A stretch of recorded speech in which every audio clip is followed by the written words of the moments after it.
have Neufeld, founder and president of Power New York. We're 100 groups across the state working in collaboration for one shared goal. It's the same goal that everyone here has: women's economic equality. We have many partners here today. People are rallying in Buffalo, in Albany, and in Rochester at the same time, and everyone's going to be online right after this. This is the biggest rally we've had, and we have the most impressive lineup. Because this year, everybody's showing up.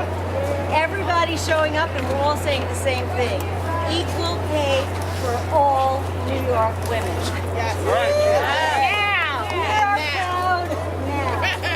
We are proud of our progress, but women, especially women of color, mothers, disabled women, rural women, remain seriously and permanently disadvantaged because they don't have equal pay.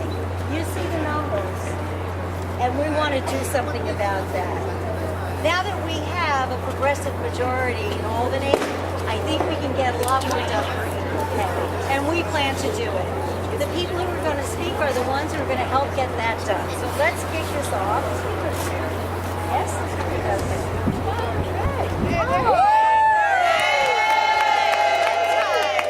Nice tie. Got the red on.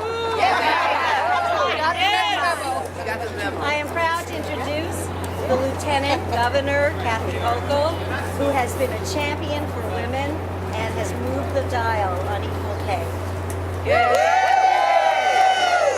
Definitely want to thank you and all the elected officials and members of Power. And I understand CWA 1180's in the house. Just checking. It is so awesome to see my good friend, who I stood with a year ago, is now ascended to be one of the top statewide officials. My good friend Tish James, our Attorney General.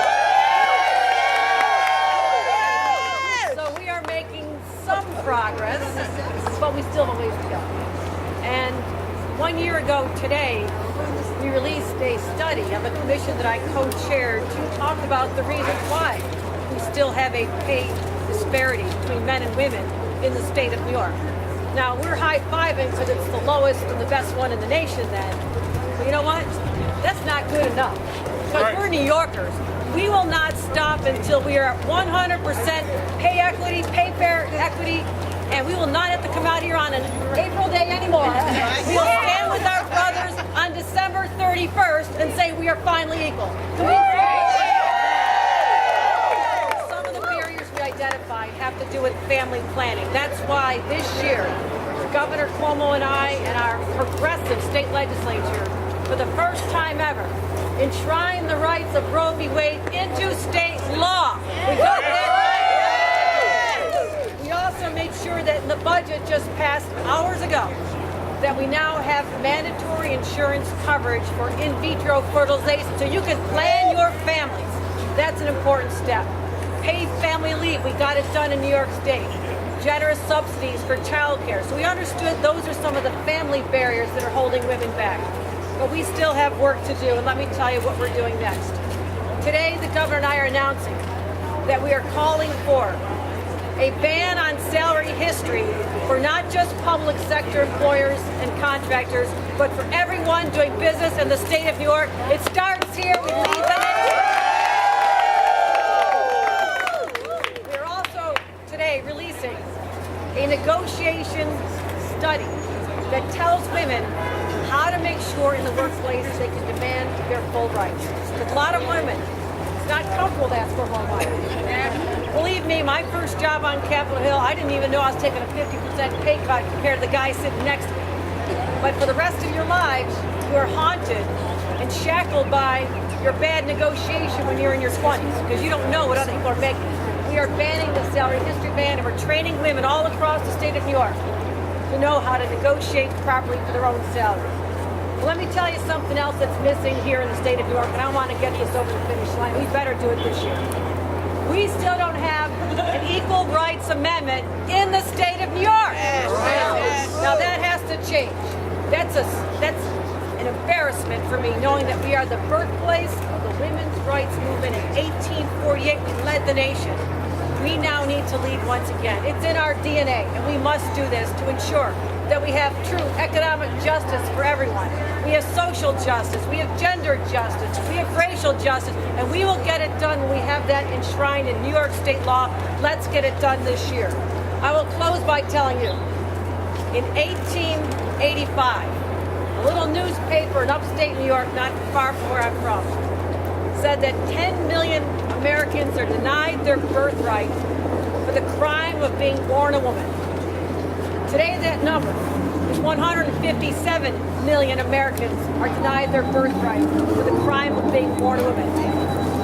I think that anyone who aids and abets continuation of treating women and paying them less than men are aiding and abetting a crime. If you're a company who will not pay women the same for equal or comparable work, then you are committing a crime against women. And I'm sick and tired of this. And I'm here with my sisters and the enlightened men who are here today to say no more. No more. No more. No more. No more. No more. Thank you. No more. Let's go together. Thank you, Lieutenant. Also across the state. It would not be an equal pay day without the next speaker. She has been there through every equal pay day, and we know in her new position as Attorney General, she will do more even for women of New York. I'm so proud to introduce the Attorney General of the state of New York, Letitia James.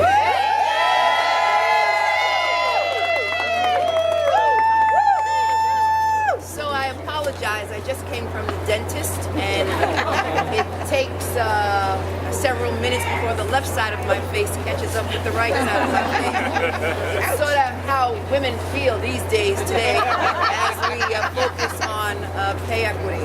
I want to, one, recognize my very good friend, Lieutenant Governor Kathy Hochul, and of course the Speaker of the City Council. He's the chairperson of the Men Who Get It Club. I want to thank him for that. Yay, Corey, and all of my colleagues in government at Bluefield, and of course Gloria Middleton, Madam President of Local 1180. For 13 years we've gathered on these steps to mark how long it takes to earn what men make. And I'm proud to say that I've been here for most of those 13 rallies. But I'm even prouder of all of the work we've done together since then to move women forward. We worked together to ban salary history from the employment process. We elected a record number of women to statewide office, to congressional seats, and we fought for equal pay, and we are all champion of women's rights. But this year in 2019, we also are proud of the fact that the state is banning salary history in the great state of New York. And today, the powerful women of 1180 are finally celebrating a year's long battle to ensure women and people of color in this great city get what they deserve. And that is pay equity. But we are far from done. If you read the newspaper today, you know that half of the major corporations in this country, half of them, failed to pay women and people of color the same salary as their male counterparts. And that's got to change. And that has to change in New York State. And so as the Attorney General of the state of New York, it's an issue that we will be focusing on. And so I want to thank Bev Newfield, Bev Power, and all of the other fearless women who are here today as we say, what do we want? We want equal pay for equal work. Thank you so much, Attorney General. What a difference a year makes. To make the kind of change that we're talking about, we need men as allies, we need men as fighters and as champions. And there is no one who is a better champion of gender justice than the New York City Council Speaker, Corey Johnson. We're so happy. Good afternoon, everyone. I'm so happy to be here with our Lieutenant Governor Kathy Hochul and our Attorney General Tish James and the amazing women of the Women's Caucus in the New York City Council. we're joined by our majority leader, Lori Cumbo, the chair of our Committee on Women, Helen Rosenthal, the amazing Debbie Rose, Council Member Vanessa Gibson, Council Member Carlina Rivera, Council Member Adrian Adams, Council Member Margaret Chin, an honorary member of the caucus, Donovan Richards, our great public advocate, Jumani Williams, the chair of our Committee on Labor and Civil Service, Danique Miller. I apologize if I'm missing anyone. Margaret and Carlina are the chairs, co-chairs of our Women's Caucus. So I am grateful to be here today, that I was invited to be here because, as has been said already, today is Equal Pay Day, the day that it takes into the year the average American woman for their salary to catch up to the average American man. And I want to again thank Bev and Her and Y and the women of the labor movement in New York City for organizing this event today. It's an important day, but it's also an outrageous day. Yes. It's outrageous that we have to stand here on the steps of City Hall. It should be like, it's a sad occasion. It's sad that we have to stand here, that in 2019 and for the last 13 years, as our Attorney General said, we have to mark this day, and we're trying to do it with smiles on our faces and with passion behind our words. But this is not a day that we should need to stand on the steps of City Hall in the greatest city of the world, New York City. And as you know already, I won't stop saying this until women stop earning 80 cents on the dollar for men. The New York City Council, a little more than 3 months ago, passed a bill into law, Introduction 633, and this new law requires the City of New York to give the City Council employment data on all city workers. This law, I think, will help fix the disparity and inequity and systematic discrimination that we've seen for far too long. And I'm really, really proud that our majority leader, Lori Cumbo, and our Labor and Civil Service Chair, Danique Miller, fought really hard to make this.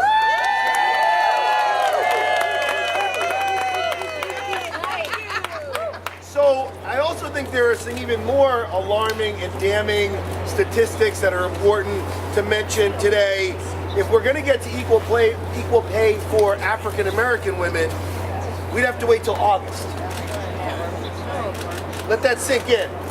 We're 92 days into the year right now, but it's going to take us almost 3/4 of the way through the year for African American women. That is shameful, that is disgusting, and that is racist. Equal Pay Day for Asian women just passed a couple weeks ago in March.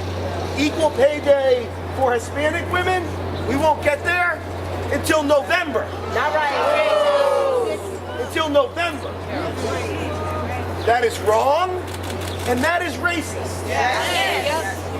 These are horrible, heartbreaking statistics that show how much more work there is to do.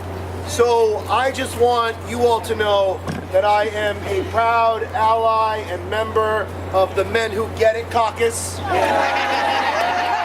And I look forward to standing alongside you and speaking up when it's appropriate for me to speak, but allowing, of course, the voices of women and women of color to be the main voices that are heard. And lastly, I want to say, because it's important to say, and it would be wrong to not mention it, there is a big problem in New York City and in New York City government with the pay inequities for child care workers. That's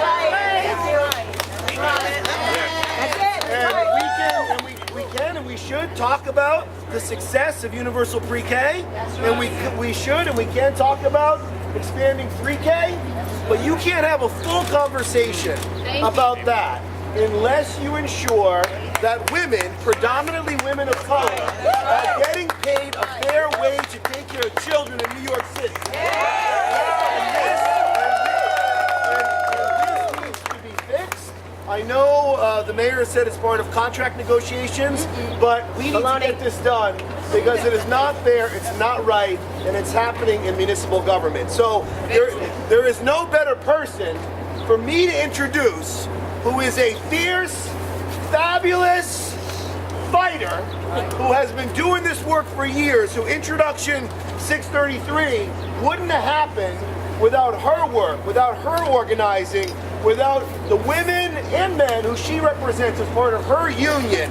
Someone who has been on the steps of City Hall time and again, someone who with her predecessor, Arthur Chiliotis, were in courtrooms ensuring that women get paid an equal salary in New York City. And so I am incredibly, incredibly proud to introduce a leader for our city, a woman who doesn't just talk the talk, she walks the walk, and she is one of the best people to be here on this day because she fights every day for all women, but especially women of color. The amazing president of CWA Local 1180.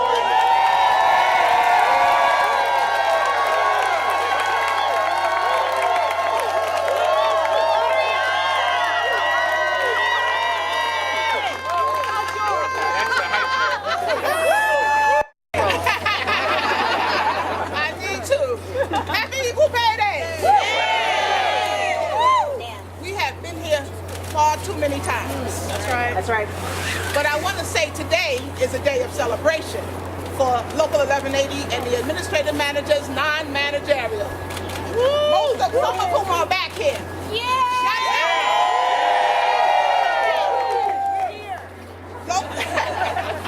Local 1180's path to the finish line started some 2 decades ago. It's been a long path, a complicated path, a frustrating path. But today we can finally say it's been a successful path. Right?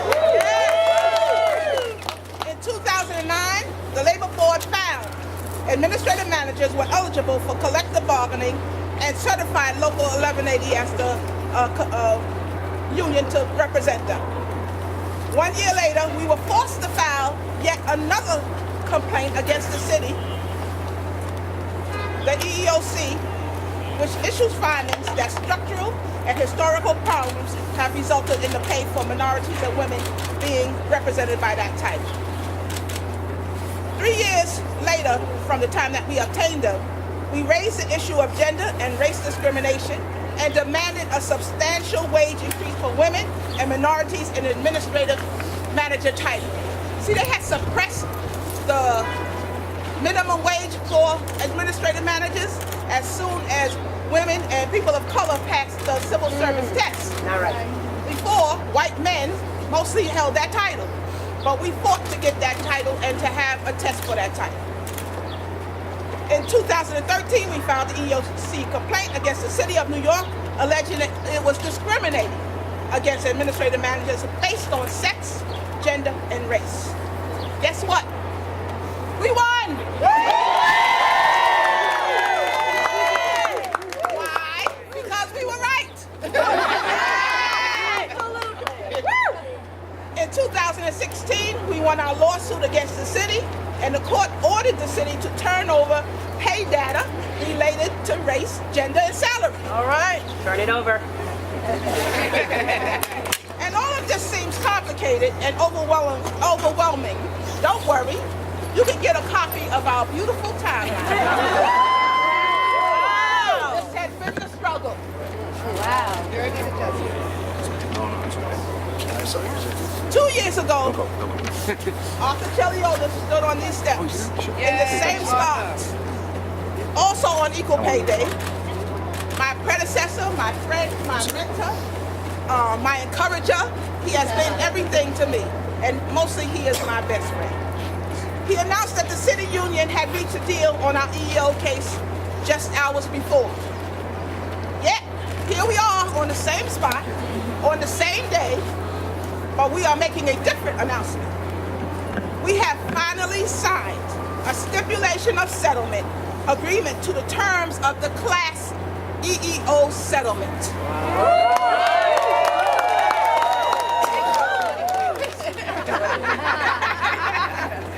Today we celebrate a victory. One thing that brings light to institutional racism in New York City government and finally begins to have an end to it. This settlement corrects a 40-year historical wage disparity based on gender and race, a wage gap for women and minorities that is all too real and all too common in what is supposed to be one of the most progressive cities in America. I keep saying that, we are progressive. Women working similar jobs as men with the same titles, often with higher education, so women have the higher education. That's right. Are earning less, and it's outrageous. We should be angry. We should be upset. We should be doing something about it. It's time for us to have equal pay for equal work.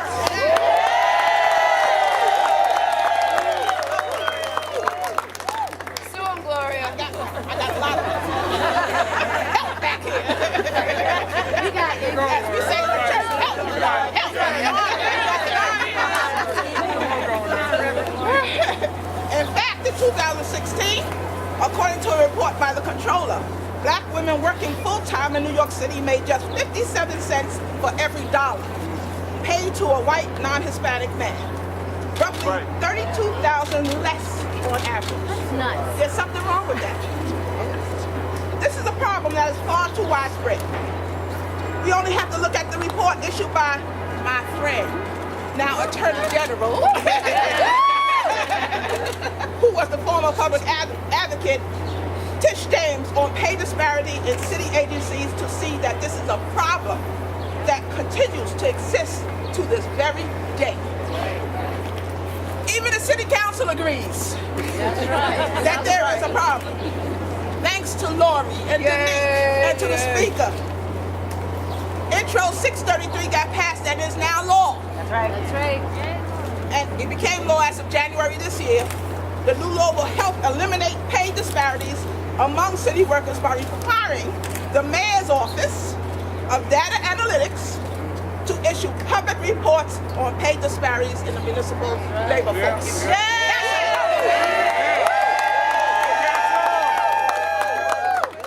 The key to fixing this is to identify, expose, and correct.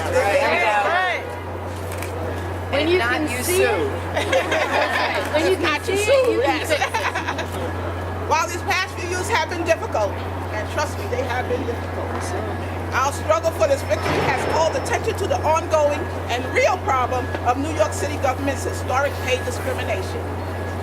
CWA 11A celebrates this victory today, not only for ourselves and our administrative managers, but for all women in New York City. New